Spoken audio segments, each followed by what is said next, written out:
उससे नाव मांग रहे थे, बार बार मांग रहे थे और वो आ नहीं रहे। बार बार उससे कह रहे थे भैया आओ हमको पार करा दो, लेकिन वो आ नहीं रहा। और मैं कह रहा हूं एक बार मैं देवताओं का राजा हूं और एक बार हमसे रथ मांगने में उनकी बेइज्जती हो रही है। केवल साधारण व्यक्ति से नाव मांग रहे हैं और इंद्र से रथ नहीं मांग सकते, इंद्र से रथ नहीं मांग सकते। जिस समय उसने कहा, इंद्र ने कहा है, भगवान श्री राम के पास वो व्यक्ति आया और राम जी से कहने लगा प्रभु इंद्र ने कहा है ना कि आप केवट से नाव मांग सकते हो और इंद्र से रथ नहीं मांग सकते। उस समय राम जी ने जो उत्तर दिया है, राम जी ने कहा जाकर इंद्र से कह देना केवट के पास कुछ नहीं था, केवट निर्धन है, अभागा है, असहाय है। ये राम इस संसार में जिसके पास कुछ नहीं होता, जो ये जानता है कि मेरे पास कुछ नहीं है, मैं अभागा हूँ, उससे ये राम कुछ मान करके उसके उत्साह को बढ़ा देता है। और जो ये अभिमान पाल करके बैठा है कि मेरे पास सब कुछ है, उससे कुछ न मान करके मैं उसके अभिमान को समाप्त मैं उसके अभिमान को समाप्त कर दूं। परमात्मा ताकि केवट को भी लगे कि मैं भी कुछ देने लायक हूँ। ये परमात्मा की करुणा है, ये परमात्मा की कृपा है। भगवान श्री राम के चरण को धोया है, अपने नाव में बैठाया और नाव में घुमाने लगा है। और जब नाव गंगा जी में घुमाने लगा है तो राम जी ने कहा केवट भैया जल्दी करो, उस पार करा दो। केवट ने कहा प्रभु आप भी नाविक हो, मैं भी नाविक। केवट ने कहा प्रभु आप भी नाविक हो, आप भवसागर से पार करते हो और मैं गंगा से पार कराता। आप जीव को भवसागर से पार कराते हो और मैं गंगा से पार कराता। तो आप तो 84 लाख योनि भटकाते हो, उसके बाद पार कराते हो, तो आपको भी तो कुछ समय देना पड़ेगा। केवट ने कहा प्रभु अब आपकी 14 साल की यात्रा तो प्रारंभ हो गई है, 14 साल की यात्रा आपकी प्रारंभ हो गई है प्रभु, तो यही आप 1-2 साल तक नाव में घूमते रहिए। क्या करना है, क्या करना है, 1-2 साल तक नाव में घूमते रहिए, मैं आपको नाव से घुमाता रहूंगा।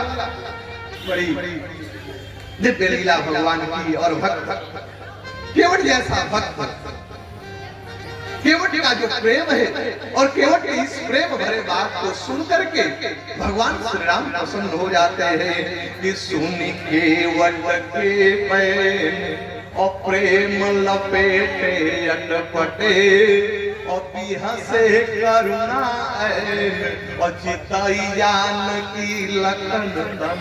भगवान केवट के भाव को देख करके प्रसन्न हो जाते हैं। बड़ी लंबी वार्ता हुई, लेकिन भगवान श्री राम को केवट ने उस पार कर।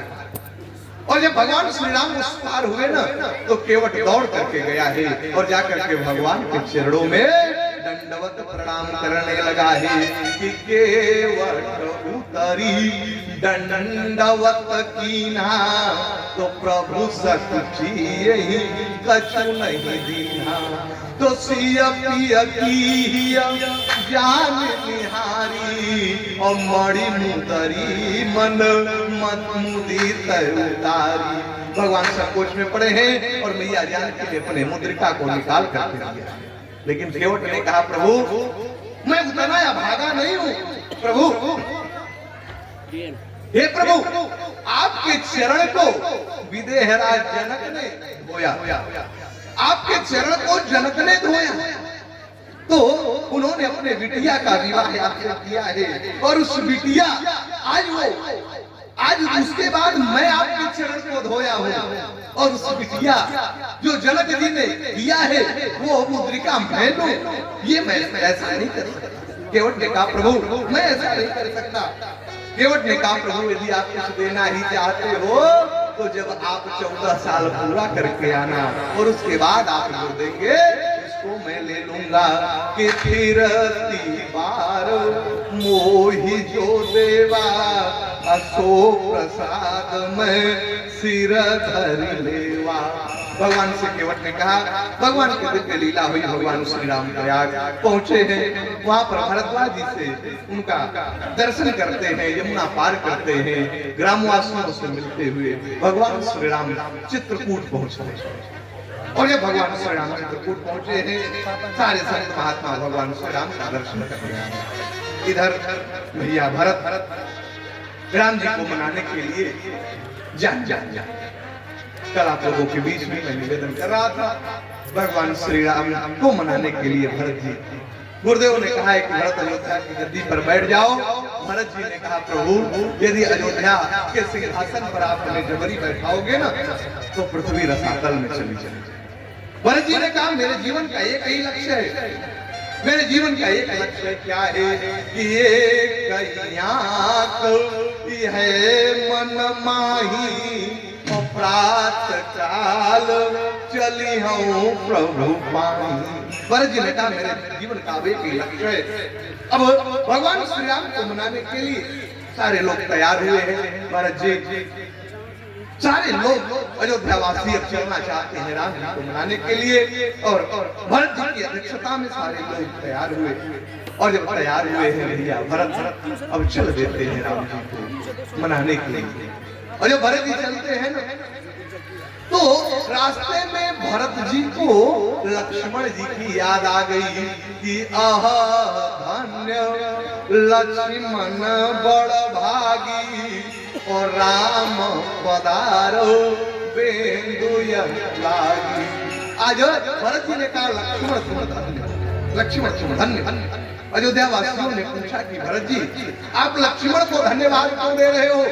भरत जी ने कहा कि लक्ष्मण इसलिए धन्य है ना कि जब भैया का मनगमन हुआ था तो आगे आगे भैया चल रहे थे, पीछे पीछे भाभी चल रही थी और उनके पीछे लक्ष्मण चल रहा था। तो भैया के चरण चिन्ह को भाभी बचा रही थी और भाभी भैया दोनों के चरण चिन्ह को लक्ष्मण बचा रहा था। लेकिन दुर्भाग्य इस भरत का है, न तो भैया का चरण चिन्ह दिखाई दे रहा है, न तो भाभी का चरण चिन्ह दिखाई दे रहा है। कहीं ऐसी गलती ना हो जाए इस अभागे भरत का चरण भैया के चरण चिन्ह में पड़ जाए, इसलिए भरत जी ने घोषणा किया कि सिर भारी जाओ उचित समोरा सबसे सेवक धर्म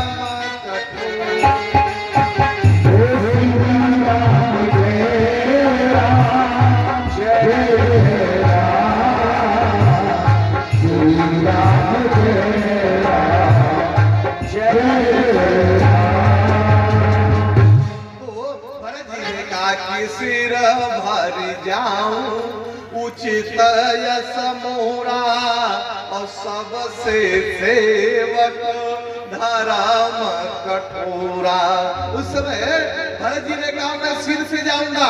वशिष्ठ जी ने कहा, भरत मनुष्य पैर से चलता है, ये सृष्टि का क्रम बिगड़ जाएगा, इसलिए तुम भरत अपने पैर से ही चलो। और भरत जी अब चित्रकूट जा रहे हैं और ये भरत जी की यात्रा आगे बढ़ी है ना, तो भरत जी कहाँ पहुंच गए कि भरत तीसरे पार का और कीन प्रवेश प्रयाग और कहत राम सिया उमगी उमगी अनुराग।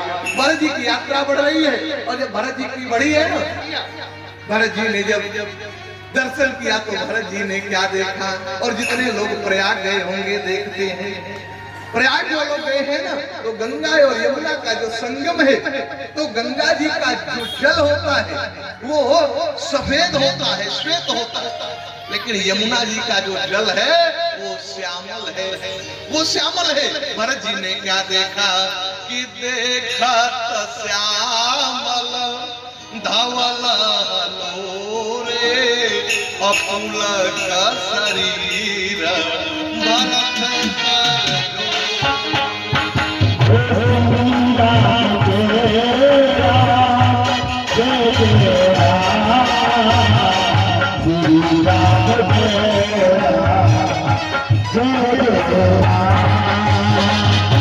और जब भरत जी प्रयाग पहुंचे हैं ना तो भरत जी मात्र त्रिवेणी में स्नान करने लगे।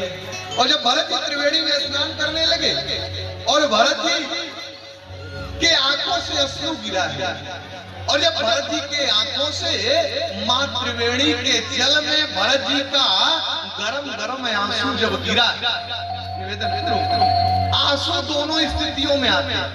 जब व्यक्ति बहुत प्रसन्न होता है तो भी अश्रु आते हैं, और जब व्यक्ति बहुत दुखी होता है तो भी अश्रु आते हैं, दोनों स्थितियों में। लेकिन अंतर होता है, अंतर ये होता है कि सुख का आंसू शीतल होता है, ठंडा होता है, और दुख का आंसू गरम होता है। दुख का आंसू गरम होता है। भगवान श्री कृष्ण जब सुदामा जी मिलने गए तो कन्हैया ने क्या, बड़ी लंबी कथा बस संकेत के लिए भगवान श्री कृष्ण ने सुदामा जी के दीन दशा को जब कन्हैया ने देखा है ना, तो भगवान श्री कृष्ण ने क्या किया कि देखी सुदामा की दीन दशा करुणा करके करुणा निधि रोए, तो पानी परात को हाथ छुयो नहीं, और नैनन के जल सो पग धोए। अच्छा, भगवान ने ऐसा क्यों किया?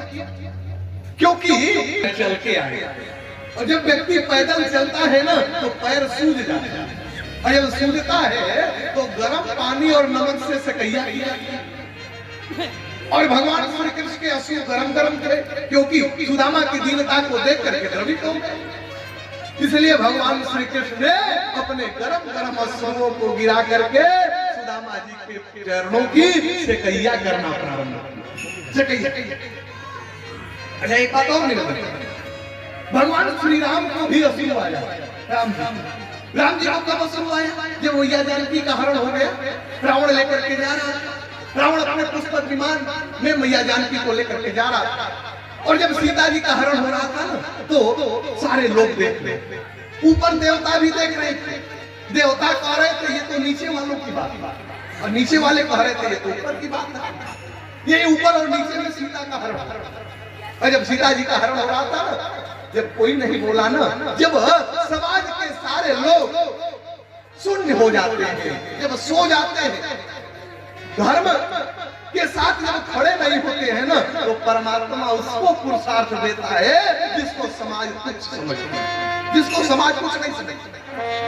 जब किसी ने विरोध नहीं किया तो भगवान ने पुरुषार्थ दिया है, और जटायु उठ करके खड़े हो, जटायु उठ करके खड़े, और जटायु ने जब सीता जी रोते हुए जा रही थी, और सीता जी ने क्या कहा, बड़ी सुंदर बात, हमारे भैया एक दिन भजन को सुना रहे थे, जिस भजन में राम का नाम न हो उस भजन को गाना, जिस भजन में राम का नाम न हो उस भजन को नहीं गाना चाहिए। उसके बाद वो कवि कह रहा है कि बेटा कितना प्यारा हो उसे सिर पे उठाना ना चाहिए, बेटी कितना प्यारी हो उसे घर घर में घुमाना ना चाहिए, पत्नी कितना प्यारी हो उसे सब राज बताना ना चाहिए, लेकिन भाई कितना बैरी हो उसे राज छुपाना ना चाहिए। भाई कितना बैरी, आज भगवान श्री राम ने राज को छुपाया। राज जो लक्ष्मण दिन रात उनके साथ रहते हैं, लक्ष्मण नहीं जान पाए कि सीता अग्नि में चली गई, ये राज को राम जी ने छुपाया। अपने भाई छोड़ दीजिए, हम और आप तो साधारण लोग हैं, जब भगवान अपने भाई से राज छुपाए ना, तो परिणाम ये हुआ कि उनके पत्नी का हरण, पत्नी, और सीता जी ने इस बात को स्वीकारा है। सीता जी मानस की चौपाई आप पढ़ लीजिएगा, सीता जी ने कहा कि हाँ लक्ष्मण तुम्हारा नहीं दोषा। सीता जी ने कहा लक्ष्मण इसमें तुम्हारा दोष नहीं, क्योंकि तुम्हारे भैया ने तुमसे राज छुपाया, राज। तो जब किसी ने विरोध नहीं किया, रावण लेकर के जा रहा था, उस समय जटायु जी उठ करके खड़े हो गए, और जटायु जी ने कहा बिटिया चिंता मत करो, सीते पुत्र करस जनितासा करी है जात ध्यान करना। हे बेटी, जब तक इस शरीर में प्राण है ना, तब तक ये दुष्ट तुमको लेकर के नहीं जाएंगे। अब देखिए सीता जी का हरण जब रावण ने किया है, तो एक पक्षी उठ करके विरोध किया। इसी बात को द्रौपदी ने द्वापर में भी कहा। इसी बात को जब द्रौपदी का चीरहरण हो रहा था ना, किसी ने जब विरोध नहीं किया, तो द्रौपदी ने कहा कि धन्य था त्रेता, धन्य धन्य। यहाँ हमारे 5 पति बैठे, कोई विरोध नहीं। लेकिन धन्य था वो त्रेता। द्रौपदी ने कहा कि सिया के रोवत देखी आकाश में, और आँखी के आगे न पाप सही, और रावण गीध में का समता, अब सचोचन पाखिन से लड़ी गई, और देश उहे सब लोग उहे आऊ दिनवा कहवा चली गई ने, कि नारी का लाज बचावे बदे, और यही भारत में गिद्धो मरी गई ने।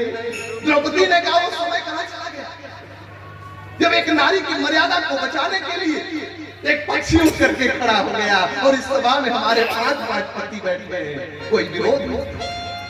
आज जब जटायु जी ने कहा बिटिया चिंता मत करो, जब तक मेरे शरीर में प्राण है तुमको लेकर के नहीं जा सकता। और जटायु जी क्रोध में आकर के जब दौड़े हैं, रावण 1 मिनट के लिए डर गए।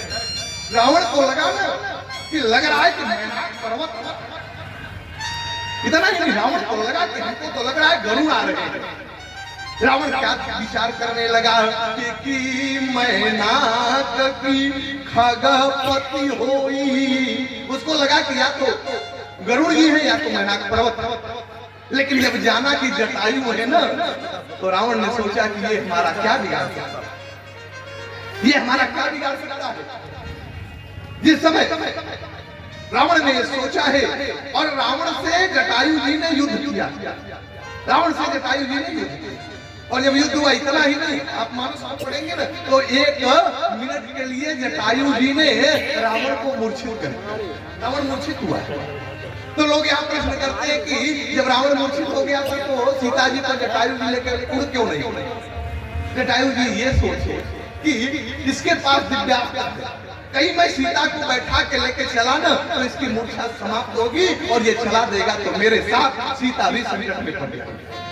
इसलिए जब रावण मूर्छित हुआ है ना, तो जटायु जी नेत्र बंद करके राम जी को याद करने लगे हैं कि प्रभु आओ और आकर के रक्षा करो। और जब याद करने लगे, इसी समय रावण की मूर्छा समाप्त हुई है, और अपने तलवार को निकाला है और जटायु के पंखों को काट दिया।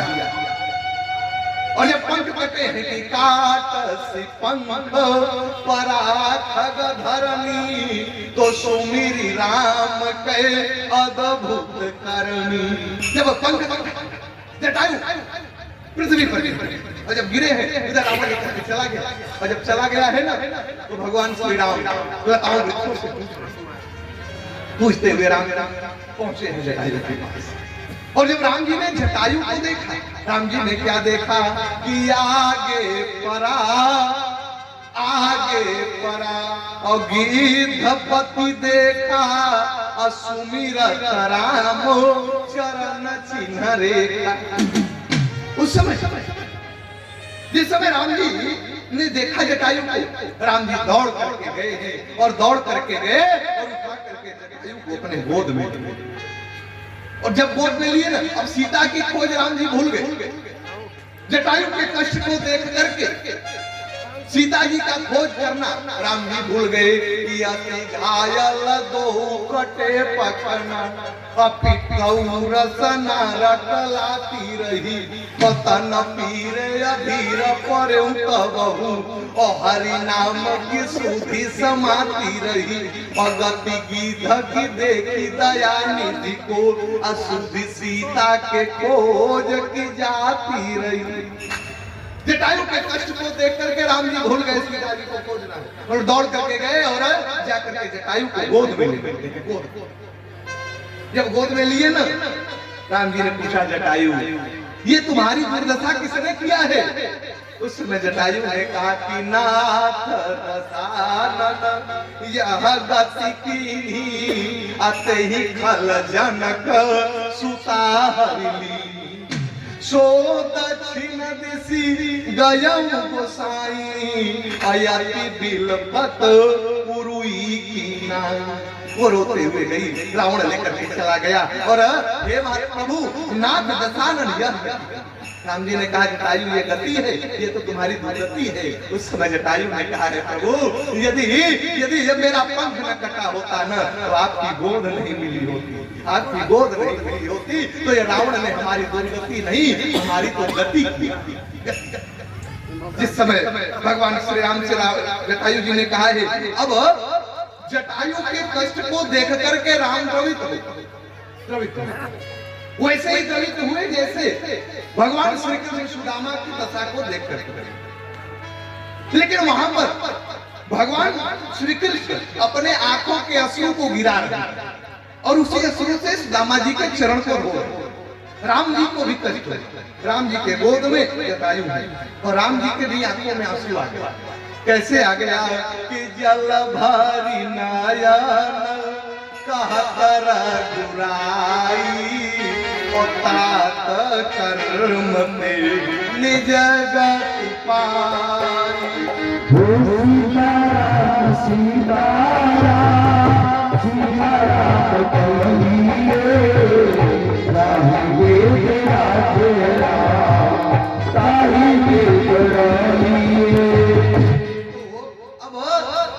भगवान श्री राम के भी आंखों में आंसू आ गया कि जल भरी नयन कहत रघुराई और तात कर्म से निज गति पाई।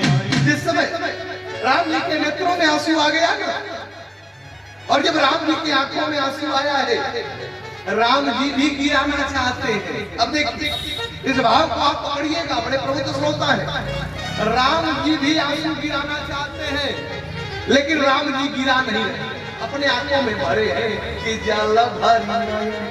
राम जी भरे हैं, क्यों नहीं गिरा रहे और भगवान श्री कृष्ण क्यों गिरा रहे थे? उसका कारण एक ही है कि सुदामा जी पैदल चल के आए थे तो उनका पैर सूज गया था, तो वो गर्म पानी और नमक से सकैया कराए थे। लेकिन यहाँ पर सूजा नहीं है बल्कि जटायु का पंख कटा है और कटे हुए स्थान पर यदि गर्म पानी पड़ जाए तो पीड़ा बढ़ जाती है। इसलिए राम अपने आंसू को रोक करके रखे हैं, राम गिरा नहीं रहे और कृष्ण गिरा रहे, कृष्ण गिरा। अब देखो भगवान श्री राम ने जटायु जी से कहा कि जटायु इस शरीर का परित्याग करो और तुम चतुर्भुज रूप में मेरे धाम जाओ। चतुर्भुज। अब जटायु ने रूप को मांगा नहीं, जटायु ने कुछ नहीं, लेकिन राम जी ने कहा कि ऐसा करो जटायु, गे भरूपत जी और धारी हरि रूपा, इस गिद्ध का शरीर छोड़ो, तुम मेरे रूप में मेरे धाम जाओ। अब देखो मेरे रूप में मेरे धाम जाओ। जटायु जी ने रूप मांगा नहीं लेकिन जटायु को भगवान ने रूप दे दिया। लेकिन नारद जी रूप मांगे लेकिन नारद को रूप भगवान ने नहीं दिया। नारद ने मांगा कि हमको दे दीजिए लेकिन उन्होंने नहीं, लेकिन जटायु नहीं मांगे मिले। उसका कारण क्या है? उसका एक ही कारण है कि परहित बस कि परहित बस जिनके मन माही अतिन कहूँ जग अदुर्लभ कछु नाही। उसका कारण एक ही है कि परहित, जब हम दूसरे के कल्याण के लिए, दूसरे के हित के लिए जब हम सोचते हैं तो भगवान हमको सब कुछ दे देते हैं। इसलिए हम ये कहते हैं कि दो ही धर्म है, हमारे जीवन का दो धर्म है। पहला धर्म क्या है? पहला धर्म यही है कि परहित सरिस और धर्म नहीं भाई। पहला धर्म ये है कि अपने हाथ से जितना हो सके दूसरे की मदद, दूसरे का कल्याण करे, दूसरे को बिगाड़ने का प्रयास न करे। सबसे बड़ा धर्म ये है। और दूसरा धर्म है सत्य बोलना ही धर्म, सत्य बोलना। धर्म न दूसर सत्य समान, धर्म न दूसर। इसलिए ये तो धर्म है। आज भरत जी जब माँ त्रिवेणी में स्नान करने लगे हैं, भरत जी दुख में हैं और जब भरत जी की आंखों से अश्रु गिरा है ना तो त्रिवेणी का पानी खोलने, और जब भरत जी का अश्रु गिरा है और जब भरत जी का अश्रु गिरा तो माँ त्रिवेणी का पानी खोलने लगे। जब त्रिवेणी का पानी खोलने लगा है मैया त्रिवेणी प्रकट हुई। यही बात बता करके मैं आगे बढ़ूं। जिस समय भरत जी के नेत्रों से अश्रु गिरा है, गरम गरम अश्रु जब गिरे हैं मैया त्रिवेणी के जल में, त्रिवेणी का जल खोलने लगा और मां गंगा प्रकट। त्रिवेणी ने कहा भरत जी ने प्रणाम किया। मां गंगा ने कहा भरत जब आ ही गए हो तो कुछ हमसे वरदान, कुछ वरदान। भरत जी ने कहा माँ क्या वरदान दो, मुझे कुछ नहीं चाहिए। मैया त्रिवेणी ने कहा कि नहीं भरत कुछ मांग लो। जब माँ त्रिवेणी ने बार बार हट किया है भरत कुछ मांग लो, भरत कुछ मांग लो, भरत जी ने कहा माँ क्या दो। भरत जी ने कहा कि मांग ही भीखो त्याग निज धर्म ओ यार न करई कुकर्म। भरत जी ने कहा कि माँ क्या दो, क्या देना चाहते। उस समय मैया त्रिवेणी ने कहा भरत भरत ऐसा करो कि तुम अर्थ ले। माँ त्रिवेणी ने कहा भरत अर्थ ले। और पूरी दुनिया अर्थ के पीछे पड़ी, पूरी दुनिया को सबको अर्थ चाहिए, तो भरत तुम अर्थ ले लो, मैं तुम्हें अर्थ देना। भरत जी ने कहा माँ, भरत जी ने हाथ जोड़ करके कहा माँ इसी अर्थ को लेकर के तो हमारे अयोध्या में अनर्थ हो गया, मैं अर्थ लेकर के क्या करूंगा माँ, इसी अर्थ को लेकर के ही तो अयोध्या में आज अनर्थ हो गया। मुझे अर्थ नहीं चाहिए, मुझे अर्थ नहीं चाहिए। मैया त्रिवेणी ने कहा कि पूरी दुनिया अर्थ स्वीकार करती है, तुम अर्थ ले लो। भरत जी ने कहा माँ यदि इस भरत के जीवन में अर्थ की जरूरत होती, अर्थ की आवश्यकता होती ना, तो अयोध्या की गद्दी आज फुटबॉल नहीं बनी, आज फुटबॉल नहीं बनी। भैया अपने चरण से प्रहार कर रहे हैं कि भरत को मिल जाए, और मैं अपने चरण से प्रहार कर रहा हूँ कि भैया को गद्दी मिल जाए। यदि इस भरत के जीवन में अर्थ की आवश्यकता होती ना, तो मैं अयोध्या की गद्दी पे बैठ गया।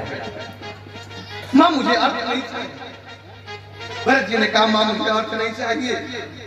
मैया त्रिवेणी ने कहा अच्छा ठीक है भरत अर्थ नहीं, बड़ी लंबी कथा, एक अर्थ पर ही तो एक दिन बीत जाए, लेकिन आज कथा का विश्राम दे, इसलिए मुख्य बात आप सुनते चलिए।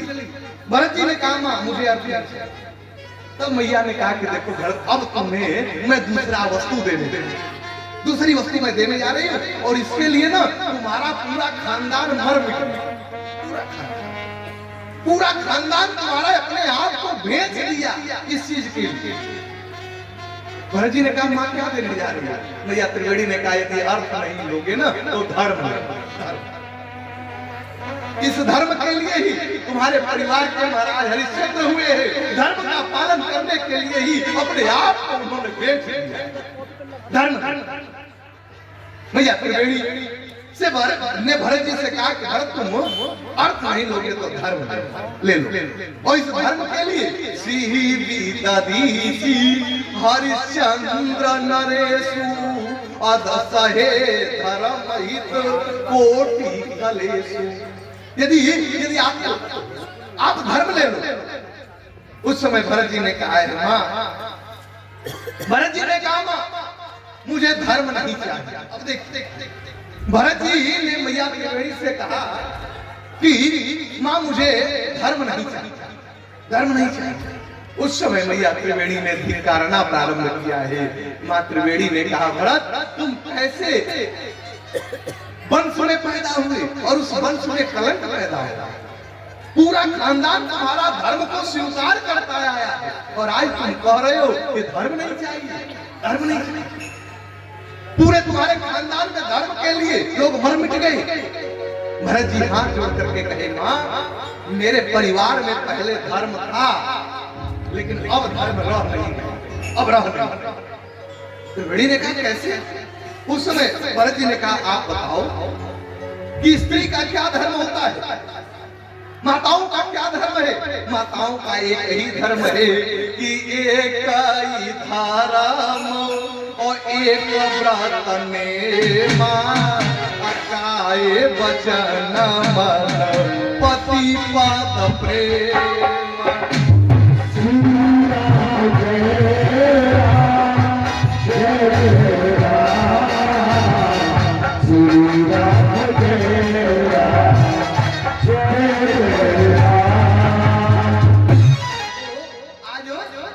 भरत जी ने कहा कि माँ मैया त्रिवेणी से माँ धर्म क्या है। धर्म यही न है कि माताओं का यही धर्म है कि अपने पति के चरण कमलों की सेवा करें, लेकिन हमारी माँ ने क्या कहा जानती हो। त्रिवेणी जी ने कहा क्या कहा। उस समय भरत जी ने कहा कि हमारी माँ ने कहा कि प्रातः काल मुनि वेश धरी अजो न राम बन जाओ अमोर मरण राउर अजस अनृप समझाई मन माई। तो भरत जी ने कहा बताओ हमारी मैया ने कहा है पिताजी को मर जाने के लिए, अरे माँ तो वो होती है, धर्म तो वो होता है जो अपने पति के चरणों की सेवा करे, और हमारी माँ ने अपने पति को मार डाला है। तो आप ही बताओ मेरे खानदान में धर्म